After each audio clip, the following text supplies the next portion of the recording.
Hello friends, मैं हूं मिथिलेश कुमार और आपका स्वागत करता हूं उदित एकेडमी के यूट्यूब चैनल पर। तो कैसे हैं आप लोग? आशा करता हूं अच्छे होंगे और स्वस्थ होंगे।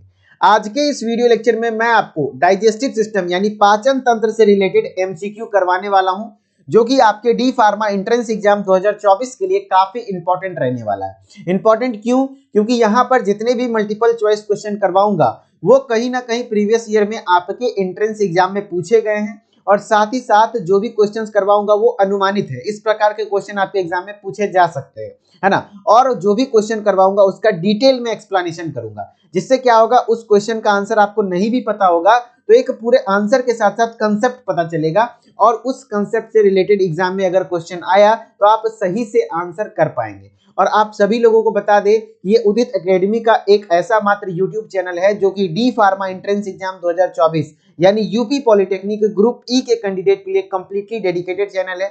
यहां पर आपको फ्री ऑफ कॉस्ट तैयारी भी कराई जाती है, और साथ ही साथ आपको हर एक news notification, proper genuine news इसी चैनल पर मिलता है। तो चैनल को सब्सक्राइब करके नोटिफिकेशन बेल को ऑन कर लीजिए। हम लोग पिछले 3 वर्ष से लगातार एंट्रेंस एग्जाम, खास करके डी फार्मा एंट्रेंस एग्जाम के बच्चों को गाइड कर रहे हैं, और मैंने पिछले साल कई सारे बच्चों को सिलेक्ट करवाया अच्छे तरीके से पढ़वाकर। कई सारे हमारे स्टूडेंट्स हैं जो कि गवर्नमेंट कॉलेज में अपने डिप्लोमा इन फार्मेसी की पढ़ाई को कंटिन्यू कर रहे हैं, जिसमें से कि रैंक 1 धनराज चौहान भी हमारा विद्यार्थी रहा था, और भी कई सारे रैंक प्रोड्यूस हुए हैं। तो आप भी सेलेक्ट हो सकते हैं। बस पहला लेक्चर है इस साल का, तो अच्छे से अटेंड करिएगा और देखिए किस प्रकार से पढ़ना है। ठीक है, तो चलिए स्टार्ट करते हैं। आज का टॉपिक आपको पता चल गया है, डाइजेस्टिव सिस्टम, पाचन तंत्र। आपने कहीं ना कहीं पढ़ा होगा। चलिए स्टार्ट करते हैं। नहीं भी पढ़े हैं, सारी चीजें समझ में आएगी। क्वेश्चन पहला देखिए। पहला क्वेश्चन है, सिंपल सा क्वेश्चन है। पाचन क्रिया यानी डाइजेस्टिव प्रोसेस कैसा है? डाइजेशन जो एक प्रोसेस है वो किस प्रकार का प्रोसेस है? फिजिकल प्रोसेस यानी भौतिक क्रिया, रासायनिक क्रिया यानी केमिकल प्रोसेस है, बोथ ए एंड बी, या इनमें से कोई नहीं। ठीक है, तो आप सभी आंसर करिए पहले, उसके बाद मैं कंसेप्ट समझाऊंगा। और कई सारे बच्चे ऐसा बोलेंगे कि क्वेश्चन मुझे इंग्लिश में भी दीजिए सर, तो मैं इंग्लिश में बोल दूंगा, टाइपिंग मैं नहीं कर रहा हूं। ठीक है, हिंदी में क्वेश्चन है। आपके एंट्रेंस एग्जाम में हिंदी और इंग्लिश दोनों लैंग्वेज में क्वेश्चन आते हैं। ठीक है, तो मैं समझा दूंगा इंग्लिश में भी बोल के। जैसे पाचन क्रिया, पाचन मतलब क्या हुआ? डाइजेशन। किस प्रकार का प्रोसेस है, किस प्रकार की क्रिया है? भौतिक, रासायनिक, या दोनों, या इनमें से कोई नहीं? तो आंसर हो जाएगा दोनों। अब दोनों कैसे है? तो डाइजेशन पहले समझिए होता क्या है। डाइजेशन मतलब क्या हुआ? पाचन। ये जो डाइजेशन है, डाइजेशन वर्ड आप सुन रहे हैं, ये पाचन का मतलब क्या होता है? तो इसके डेफिनेशन से कई बार क्वेश्चन आ जाता है। किसी भी कॉम्प्लेक्स फूड सब्सटेंस को, कॉम्प्लेक्स फूड सब्सटेंस को सिंपलर एब्जॉर्बेबल फॉर्म में कन्वर्ट करना, सिंपलर एब्जॉर्बेबल फॉर्म में कन्वर्ट करना डाइजेशन कहलाता है। नहीं समझ में आया सर? अरे भाई, रोटी का टुकड़ा लेते हैं मुंह में, पहले तोड़ते हैं हाथ से, उसके बाद मुंह में डालते हैं, फिर उसको चबाते हैं, चबाते हैं उसको, दम लगा के चबा करके उसमें लार मिलता है। और लार में कौन सा एंजाइम होता है? एमाइलेज, सेलिवरी एमाइलेज, जिसको टाइलिन भी कहते हैं, जो कि क्या करता है? स्टार्च का डाइजेशन करता है। लगभग 30% का स्टार्च का डाइजेशन कहाँ हो जाता है? मुंह में ही हो जाता है, सलाइवा में पाया जाने वाला एंजाइम के माध्यम से। तो जो एंजाइम काम कर रहा है, उस एंजाइम को जो काम कर रहा है वो तरीका है रासायनिक क्रिया। लेकिन जो हमारा दांत काम कर रहा है, खाना को चबा रहे हैं ना, तो वो भौतिक क्रिया है। यानी कि जो खाना का पाचन है उसमें भौतिक क्रिया भी इंक्लूड है और रासायनिक क्रिया भी इंक्लूड है। चलिए पेट से अंदर अब हम लोग पेट में आते हैं। अब पेट में भी जब खाना जाता है तो पेट में चर्निंग मूवमेंट होता है। इस तरीके से पेट सिकुड़ता फैलते रहता है ताकि खाना छोटे छोटे और भी टुकड़ों में बदले। और पेट में कई प्रकार के गैस्ट्रिक जूसेस सिक्रीट होते हैं, जैसे HCl वगैरह, जो कि खाना को और अच्छे तरीके से डाइजेस्ट करते हैं। तो जितने भी एंजाइम्स और हार्मोन्स हैं वो केमिकली फूड को डाइजेस्ट कर रहे हैं, और जो फिजिकल प्रोसेस हो रहा है, जैसे जबड़े से हम लोग दांत को चबा, दांत से खाना चबा रहे हैं, या फिर पेट में इस तरीके से चर्निंग मूवमेंट हो रहा है ना, तो ये सब फिजिकल प्रोसेस है। तो पाचन जो है वो दोनों क्रियाओं का मिश्रण है, यानी मिक्सचर है। इसमें फिजिकल प्रोसेस भी होता है और केमिकल प्रोसेस भी होता है। तो इसलिए आपका आंसर क्या हो जाएगा? ए और बी दोनों। अब कॉम्प्लेक्स क्यों हुआ? कोई भी, जैसे आप क्या खाएं? कार्बोहाइड्रेट खाएं, है ना। रोटी में क्या है? कार्बोहाइड्रेट स्टार्च के फॉर्म में।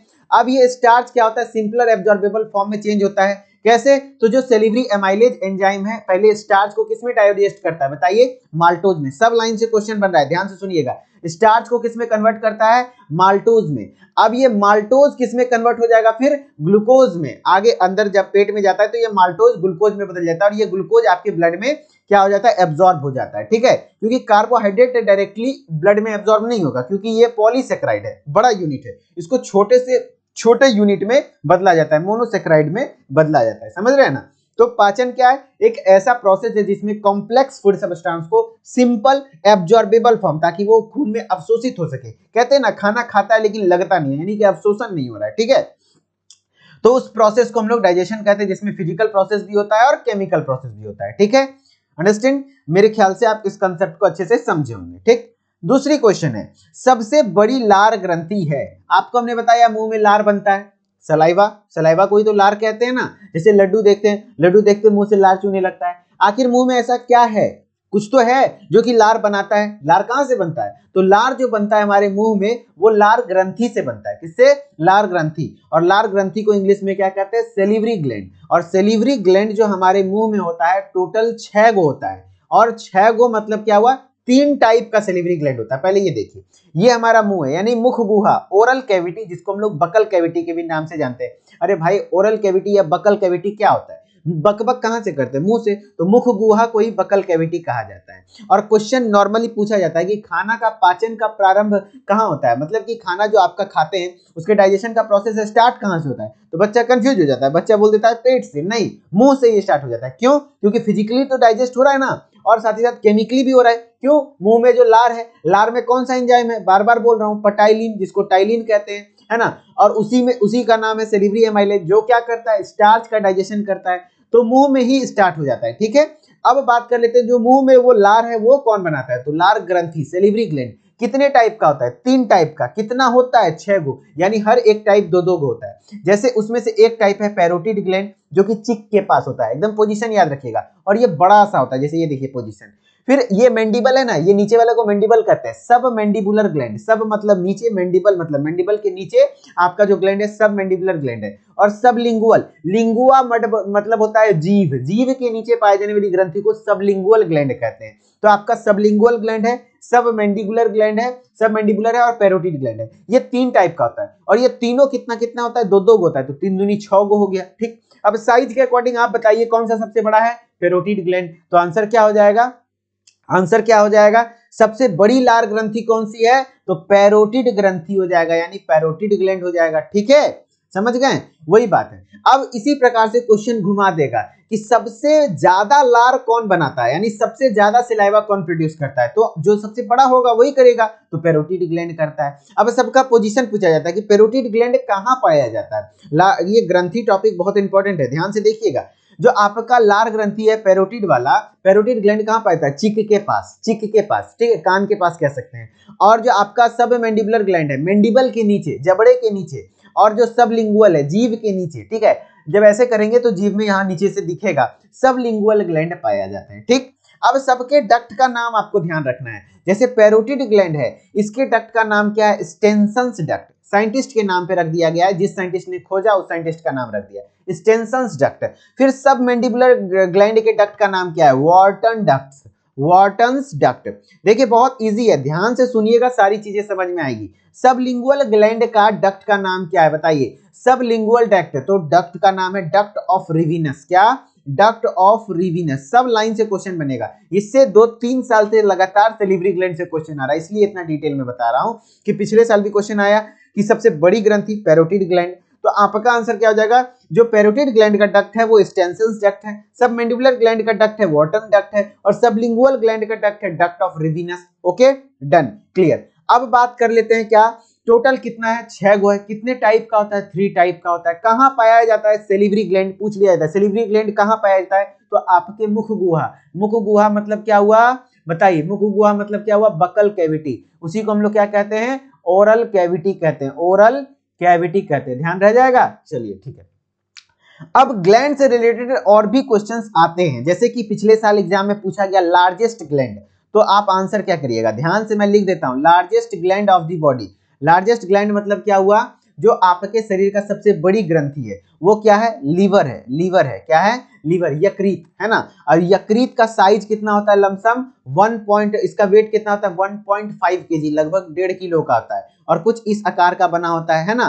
राइट और लेफ्ट लोब में बटा होता है, और राइट लोब के नीचे एक इस तरीके का पित्त का थैली होता है, जिसका नाम क्या होता है, गॉल ब्लैडर होता है, जिसका नाम क्या होता है, गॉल ब्लैडर होता है, जो क्या करता है, बाइल को, पित्त को क्या करता है, स्टोर करता है, पित्त को क्या करता है, स्टोर करता है। अगर लीवर की बात करेंगे तो लीवर क्या करता है, बाइल प्रोड्यूस करता है, बाइल प्रोड्यूस करता है। यानी बाइल का निर्माण, पित्त का निर्माण कोई पूछ देगा तो आंसर क्या करिएगा, पित्त का निर्माण अगर कोई पूछ देगा तो आंसर करिएगा क्या कि आपका लीवर करता है। ये कौन सा ऑर्गन है, लीवर है, लीवर है। ये पित्त का निर्माण कौन करता है, लीवर करता है। जबकि पित्त का स्टोरेज जमा कहां होता है, गॉल ब्लेडर में, ठीक है। बाइल स्टोर होता है कहां, गॉल ब्लेडर में। ओके चलिए, अब दूसरा क्वेश्चन आपसे पूछ देगा largest, second largest gland, second largest gland यानी दूसरी सबसे बड़ी ग्रंथि कौन सी है हमारे बॉडी में, तो वो कौन सा है, पेनक्रियाज, अग्नाशय जिसको हिंदी में कहते हैं, पेनक्रियाज, ठीक। जो कि पेनक्रियाज लीफ लाइक स्ट्रक्चर होता है, इस प्रकार से स्ट्रक्चर होता है जो कि पेनक्रियाटिक जूस वगैरह रिलीज करता है। और ये एक प्रकार का कैसा है, हेटेरोक्राइन ग्लैंड है, हेटेरोक्राइन ग्लैंड है।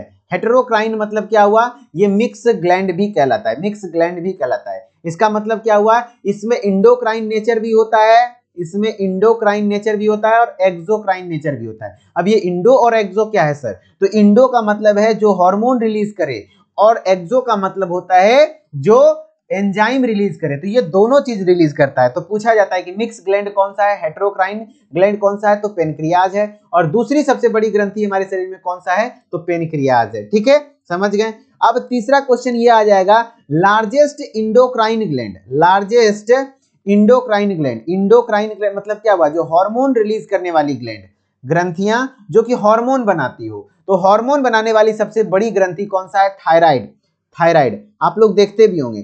थायराइड का ये जो गर्दन के पास ग्लैंड पाया जाता है ना, वो थायराइड है, नेक रीजन में पाया जाता है। कहां पाया जाता है, नेक रीजन में, यानी कि गला के पास, ठीक है, समझ गए। अब क्वेश्चन पूछ देगा कि लार्जेस्ट क्या कहते हैं, salivary gland, largest salivary gland, जैसा कि अभी आपके पास क्वेश्चन आया था, लार्जेस्ट सेलिवरी ग्लैंड, सबसे बड़ी लार ग्रंथि कौन सा है, तो आंसर क्या हो जाएगा, आप लोग बताइए, पैरोटिड ग्लैंड। और पैरोटिड ग्लैंड का डक्ट का नाम क्या है, स्टेनसन्स डक्ट। एकदम इस तरीके से याद होना चाहिए सारी चीजें, तब बनेगा क्वेश्चन, स्टेनसन्स डक्ट, ठीक।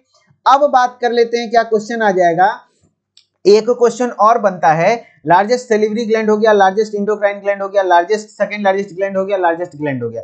अब एक क्वेश्चन बन जाएगा क्या, smallest gland of our body, smallest gland, smallest gland of our body, of our body, यानी कि हमारे शरीर का सबसे छोटा ग्लैंड कौन सा है, तो पिट्यूटरी, पिट्यूटरी ग्लैंड, मटर के दाने के आकार का होता है, पी शेप का होता है। पी मतलब क्या हुआ, मटर के दाने का आकार का होता है। कैसा होता है, मटर के दाने का आकार का होता है, ठीक। इतना चीजें आप देख करके अच्छे से स्क्रीनशॉट लेकर के रख लीजिए, कॉपी में नोट करके रख लीजिए, एक क्वेश्चन कंफर्म इस तरीके का आ सकता है, ठीक है, जो कि मैंने सारी चीजें आपको समझा दिया। ओके चलिए, नेक्स्ट क्वेश्चन है, देखिए ये सारी चीजें आपको क्लियर होगी जब आप चैप्टर वाइज थ्योरेटिकल भी पढ़ेंगे, और थ्योरेटिकल हमने ऐप पर पढ़ा रखा है। ऐप क्या है, उदित फार्मेसी ऐप है हमारा, जिसमें कि फार्मेसी के लिए हम लोग D pharma first year second year पर टॉप, सबसे टॉप चैनल है हमारा उदित फार्मेसी, जिसमें कि लगभग 3.5 लाख हमारे साथ कंडक्टेड हैं बच्चे। ये उदित एकेडमी का चैनल है, जिसमें सिर्फ एंट्रेंस एग्जाम की तैयारी कराई जाती है, जो कि हमारे उदित फार्मेसी ऐप पर डी फार्मा एंट्रेंस एग्जाम के नाम से एक छोटा सा कोर्स है, जिसका प्राइस मात्र 499 रुपये है। और उस कोर्स में आपको डिटेल में पूरा बायोलॉजी मैं पढ़ाया हूँ, जूलॉजी बॉटनी साथ में, और मैं और पीएम सर मिलकर पढ़ाए हैं, फिजिक्स भी आपको पढ़ाया हुआ है, मैथ भी पढ़ाया हुआ है, अब मैथ के टीचर पढ़ाए हुए हैं, केमिस्ट्री होने वाला है, लाइव डाउट सेशन भी वहां वीकली होता है। तो आप वहां पर डिटेल में सारे सब्जेक्ट का theory lectures plus MCQ lectures plus test सब कुछ दे सकते हैं मात्र 499 रुपये में। तो बिल्कुल देर किस बात की, अगर सीरियस हैं तो आप जरूर ऐप को विजिट करिए। कैसे करेंगे वो वीडियो के लास्ट में बताऊंगा, पहले क्वेश्चन करिए, ठीक है। चलिए, हमारा क्वेश्चन है, अंतःकोशिकीय पाचन पाया जाता है, इंटरसेलुलर डाइजेशन, सेल के अंदर ही एक ही कोशिका के अंदर सब कुछ डाइजेस्ट हो जाएगा। ये उसमें होता है जो यूनिसेलुलर ऑर्गेनिज्म होते हैं, क्या, जैसे कि अमीबा है, मैं एक अमीबा का एग्जांपल लेता हूँ। अमीबा के अंदर एक फूड आया, इसी के अंदर डाइजेस्ट हो गया, इसी के अंदर सब कुछ हो गया, खत्म कहानी। तो जितने भी यूनिसेलुलर जीव होते हैं सब में क्या होता है, इंटरसेलुलर डाइजेशन होता है, जैसे अमीबा, यूग्लिना, पैरामीशियम, ये सब क्या है, यूनिसेलुलर ऑर्गेनिज्म है। तो आंसर हो जाएगा ये सभी में, ठीक। अब अगर बात कर लेंगे बाह्य कोशिकीय पाचन यानी एक्सटर्नल सेलुलर डाइजेशन, तो जितने भी हम लोगों में जैसे एक्सटर्नल सेलुलर डाइजेशन होता है, जैसे अलग से प्रोसेस है, डाइजेस्टिव सिस्टम अलग से सिस्टम बना हुआ है, जितने भी डेवलप्ड ऑर्गन है उसमें ये सब चीजें होती है, जितने भी बहुकोशिकीय हैं, तो जैसे मनुष्य में जी हाँ, कॉकरोच में जी हाँ, हाइड्रा में जी हाँ, तो आंसर हो जाएगा ये सभी में, ठीक है। समझ गए। चलिए नेक्स्ट क्वेश्चन है, शाकाहारी जंतुओं का आहार नाल प्रायः कैसा होता है? जो आपका शाकाहारी होते हैं, हर्बीवोर्स होते हैं, जो गाय, जैसे गाय, खरगोश, ये सब चीजें हैं, उनका जो भेड़ जो कि सिर्फ साग सब्जी खाते हैं, मांस मछली नहीं खाते, उनको शाकाहारी कहते हैं, हर्बीवोर्स कहते हैं। उनका जो एलिमेंट्री कैनाल यानी आहार नाल है वो क्या होता है? लंबा होता है या छोटा होता है? तो हम लोगों के तुलना में थोड़ा लंबा होता है। कैसे? जो उनका स्टोमक होता है देखिए कुछ इस प्रकार से होता है। ये हमारा ईसोफेगस देखिए कितना लंबा है, यहाँ से यहाँ तक जा रहा है, ईसोफेगस है। फिर आपका जो स्टोमक है वो 4 पार्ट में बटा होता है। पहला हो जाता है रूमेन, रेटिकुलम, ओमेसम, फिर एबोमेसम, जिसको हम लोग ट्रू स्टोमक पूछा जाता है कि रूमिनेंट्स, जो कि गाय घास खाने मतलब घास वास खाने वाले जानवर को रूमिनेंट कहते हैं, उसमें जो ट्रू स्टोमक है उसका नाम क्या है? एबोमेसम पार्ट है। उसके बाद आपका इंटेस्टाइन देखिए इतना सारा है। तो आहार नाल जो है ना हम लोगों के कंपैरिजन में थोड़ा बड़ा होता है, लंबा होता है। ठीक है, समझ गए। चलिए नेक्स्ट है, ब्रूनर्स ग्रंथियां पाई जाती है। देखिए 2 चीज याद रखना है, ब्रूनर्स ग्लैंड, क्या क्या? ब्रूनर्स ग्लैंड, ब्रूनर्स ग्लैंड और क्रिप्ट्स ऑफ लिवर खून, क्या? क्रिप्ट्स ऑफ लिवर खून, ये दोनों कहां पाया जाता है? स्मॉल इंटेस्टाइन में। कहां? स्मॉल इंटेस्टाइन में। इंटेस्टाइन मतलब क्या हुआ? छोटी आंत, छोटी आंत में, छोटी आंत में पाया जाता है। ठीक है, ये कहां पाया जाता है? छोटी आंत में। और छोटी आंत के द्वारा कौन सा रस निकाला जाता है? उसको हम लोग क्या कहते हैं? इंटेस्टिनल जूस कहते हैं। क्या कहते हैं? इंटेस्टिनल जूस कहते हैं। और इंटेस्टिनल जूस का एक और नाम क्या है जो इंपॉर्टेंट क्वेश्चन बनता है? Succus इंटेरिकस, succus इंटेरिकस। ठीक है, सक्कस इंटेरिकस होता है। तो जो आपका ब्रूनर्स ग्लैंड है और क्रिप्ट्स ऑफ लिवर खून है वो कहां पाया जाता है? स्मॉल इंटेस्टाइन में। और स्मॉल इंटेस्टाइन के भी किस पार्ट में? तो जो आपका, क्योंकि स्मॉल इंटेस्टाइन 3 पार्ट में होता है, कौन कौन सा बताइए? डुओडेनम, जेजुनम, इलियम, है ना। और डुओडेनम का आकार कैसा होता है? सी शेप का होता है। ध्यान से देखिएगा, जो आपका ब्रूनर्स ग्लैंड है वो कहां पाया जाता है? डुओडेनम में पाया जाता है, जबकि क्रिप्ट्स ऑफ लिवर खून दोनों जगह पाया जाता है, इलियम में भी और डुओडेनम में भी। तो आंसर क्या हो जाएगा?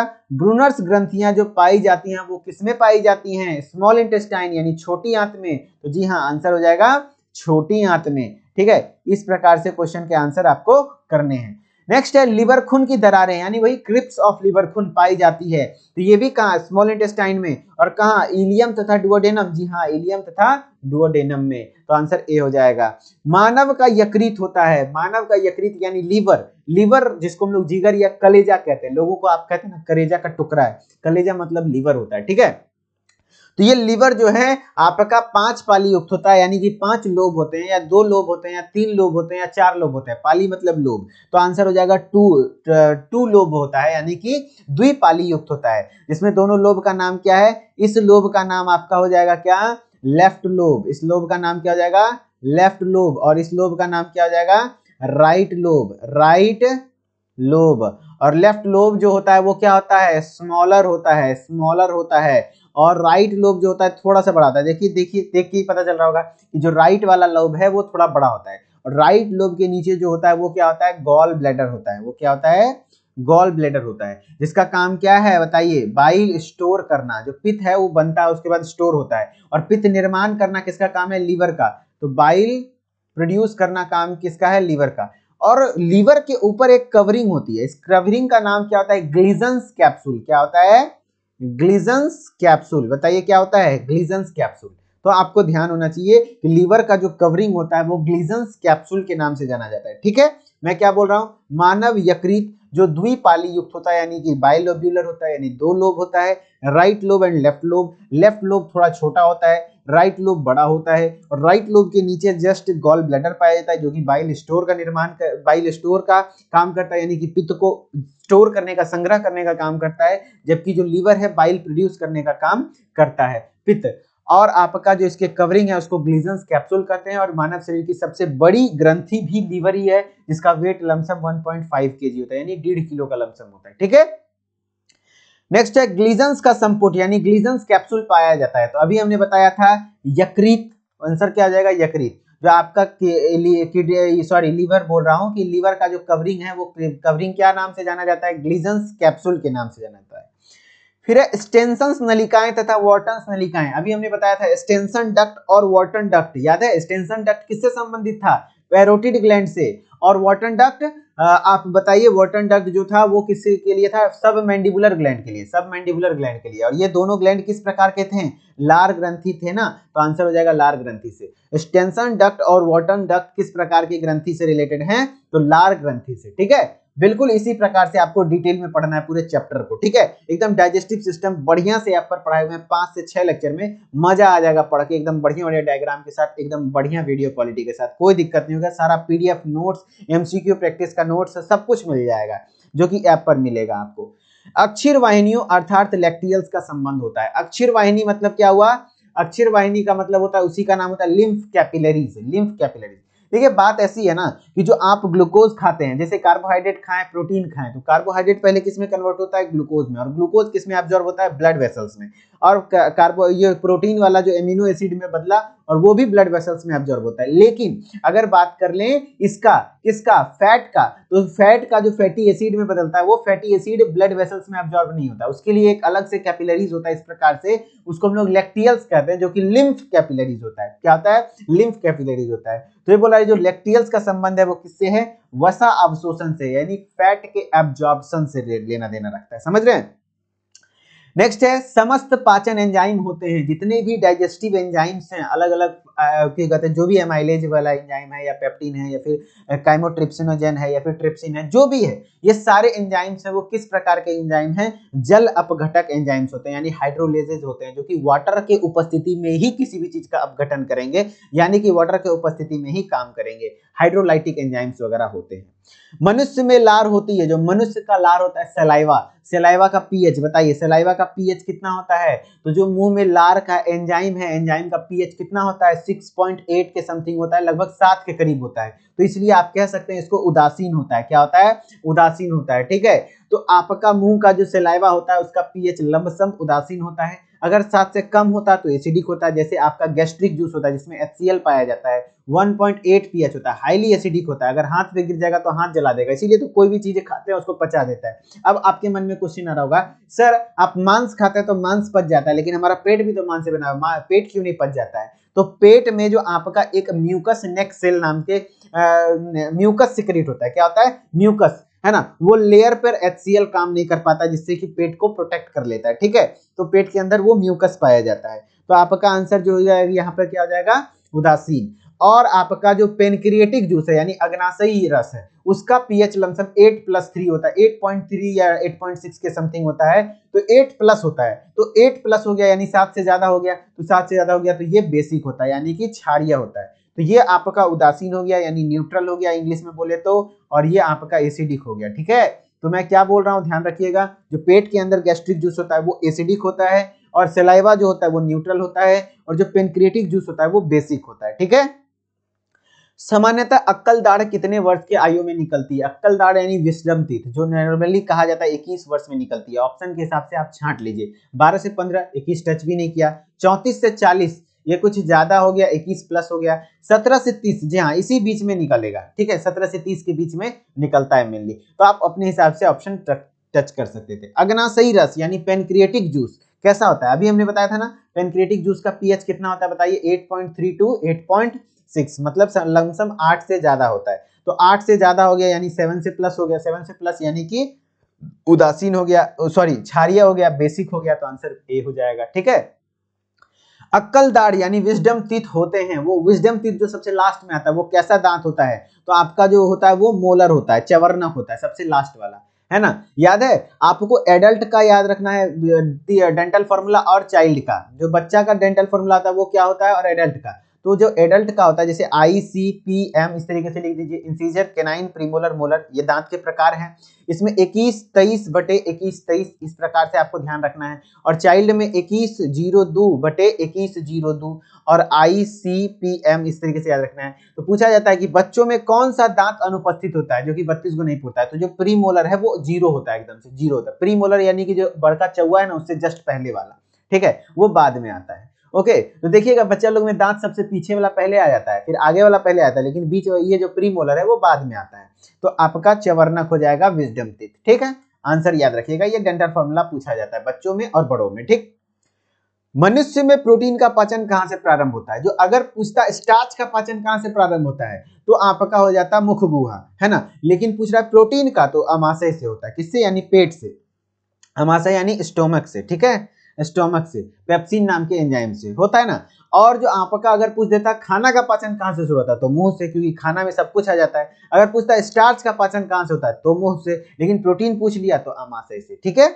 निम्न में से सत्य अमाशय ट्रू स्टोमक है? तो ट्रू स्टोमक बताइए। Rumen, omasum, reticulum, abomasum. अभी हमने बताया था ना, जो आपके रूमिनेंट्स होते हैं उसके जो पेट को 4 भाग में बांटा जाता है। पहला भाग रूमेन होता है, रेटिकुलम होता है, ओमेसम होता है, चौथा नंबर पे आता है एबोमेसम। यही ट्रू स्टोमक कहलाता है। ये भाग जो नीचे वाला है, इस भाग को हम लोग ट्रू स्टोमक कहते हैं। तो ये पूछ रहा है ट्रू स्टोमक है तो एबोमेसम आंसर हो जाएगा। क्या हो जाएगा आंसर? एबोमेसम।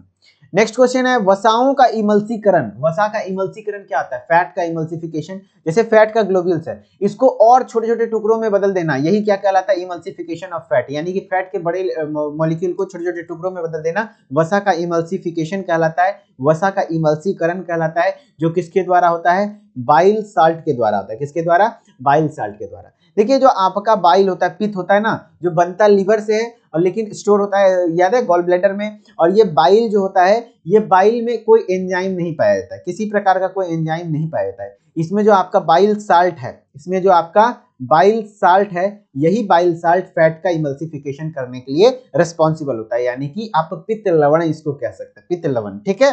और इसमें बाइल पिगमेंट्स वगैरह भी होते हैं, बाइल पिगमेंट होते हैं जो कि पित्त वर्णक कहलाते हैं। इसमें कि आपका बिलीरुबिन और बिलीवर्डिन होता है। बिलीरुबिन जो कि येलो कलर का होता है, बिलीवर्डिन ग्रीन कलर का कलर देता है, ठीक है। इस प्रकार से आपको ध्यान रखना है। वसाओं का इमल्सीकरण होता है किसके द्वारा? बाइल होगा, यहाँ बारल लिख दिया, बारल वर्णकों के द्वारा नहीं, वर्णक का रंग है कलर देना। बाइल लवणों के द्वारा, जी हाँ, बाइल सॉल्ट के द्वारा होता है, ठीक है।